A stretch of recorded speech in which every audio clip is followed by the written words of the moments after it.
Okay, so what if I told you that you could fundamentally transform your business in the next 90 days? I'm not talking about just working harder, but actually scaling without the burnout. So let's just dive right in. We're about to unpack a full 90 days strategic plan, and it's all broken down into these core strategies that you can apply to your business like starting today. It's a bold promise, right? To scale your business in just one single quarter. I mean, for any business owner out there who feels like they've just been hitting a wall, a revenue ceiling, for years, this probably sounds a little too good to be true. But before we get into the how, we have to ask the one question that really unlocks everything else. Because here's the hard truth. Most businesses stay stuck for one simple reason. The founder is pouring all their energy, all their money, all their resources into solving the wrong problem. It's kind of like trying to fix a flat tire by polishing the windows. You're busy, but you're not getting anywhere. So the very first step is to get brutally honest with ourselves. And that's what brings us to phase 1, the first 30 days of our plan. This is all about finding your foundation. See, before you can build higher, you have to make absolutely sure that what you're building on is solid rock, not sand. And that always starts with a clear-eyed, honest assessment of where you truly are right now. So here's our map for the first month, and we're going to move quickly and decisively. Day 1, we diagnose the single biggest thing holding us back. By day 7, we're fixing our profitability. And by day 14, we're making our offer completely irresistible. Let's start right at the beginning. Every single business, and I mean every business, is being held back by one and only one of these 5 constraints at any given time. Is it leads? Conversions? Do you just not have the capacity to deliver? The right talent? Or is it simply cash? You know, getting this wrong is the #1 reason businesses stay stuck. It's why so many founders spin their wheels for years without making any real progress. Now take a look at this. It illustrates the problem perfectly. This comes from a real company that was spending $30,000 a month on ads because they were convinced they had a lead problem. But look at the data. Their sales team was converting at 8% in an industry where 20% is standard. They didn't need more leads. They had a giant hole in their sales bucket. They were literally just pouring money into a leaky system. So once you've identified your real constraint, the next step, starting around day 7, is to fix your margins. This quote, it just says it all.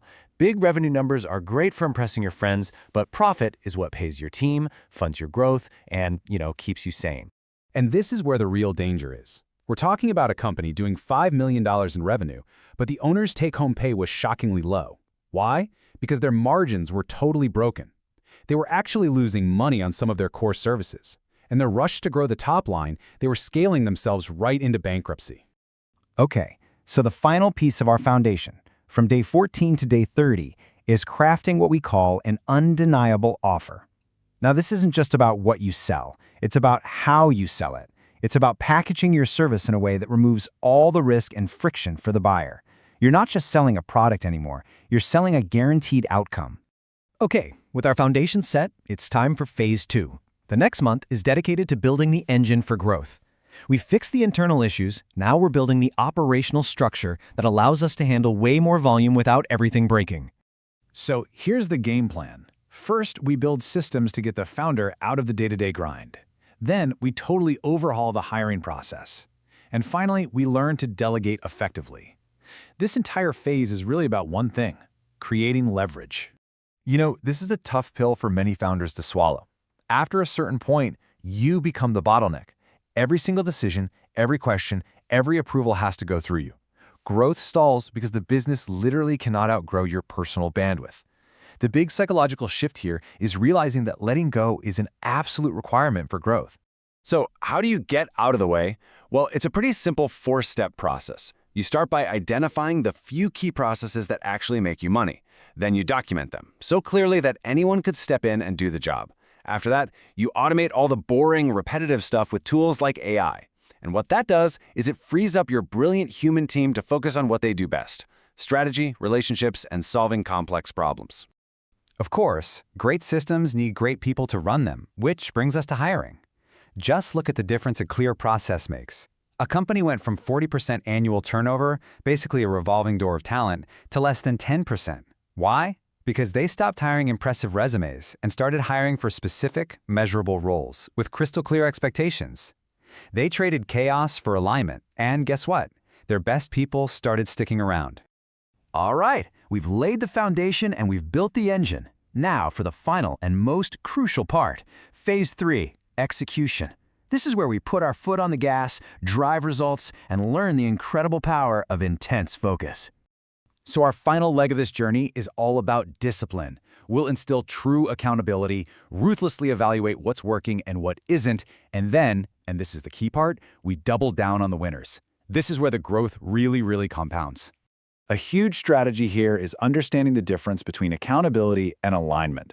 See, accountability gets you compliance. People will do what you ask them to do.